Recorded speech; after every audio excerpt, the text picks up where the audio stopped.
መርካቶ ላይ ከትንሽዬ ነገር ተነስቶ አሁን ትልቅ ደረጃ ላይ ያለ አንድ አስመጪ ሀሳብ ስንለዋወጥ አንድ ነገር ነገረኝ።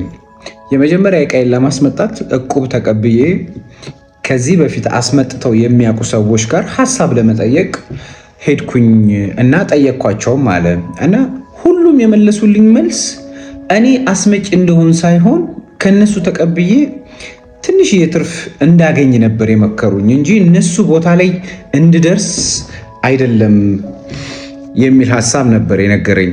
በአጋጣሚ ሆኖ ደፋርና ጀግና ሰው ስለነበረ እናቸውንም ሳይሰማ በቀጥታ እቃ ለመጫን ወደ ቻይና ሄደ።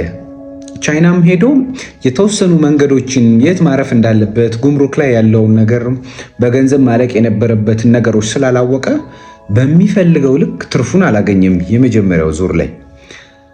በሁለተኛው ሲሄድ እያንዳንዱ ስህተቱን እንደ ደረጃ ተጠቅሟቸው ማንም ሊያስቆመው የማይችል አስመጪ ሆነ።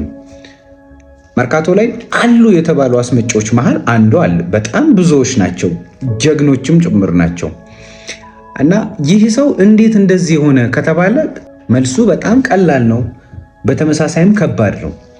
ከስህተቱ ተምሮ ነው እዚህ ደረጃ ላይ የደረሰው። ድፍረቱ ነው፣ አለመፍራቱ ነው፣ ማመኑ ነው እዚህ ሌቭል ላይ ያደረሰው። ማናችንም ብንሆን ያለንበት ደረጃ ትንሽም ይሁን ትልቅ እያንዳንዱን ነገር እንደ ደረጃ እንጠቀመው። ትልቅም ቢሆን ሌላ ትልቅ ነገር ያስፈልገናል። ትንሽም ቢሆን ይሄ መጨረሻችን አይደለም፣ ከዚህ ከፍ ያለ ነገር ያስፈልገናል። ማንም ሰው አይወድቅም፣ ማንም ሰው አይሸንፍም፣ ይማራል እንጂ ሽንፈት ብሎ ነገር የለም። ከስህተታችን እንማራለን እንጂ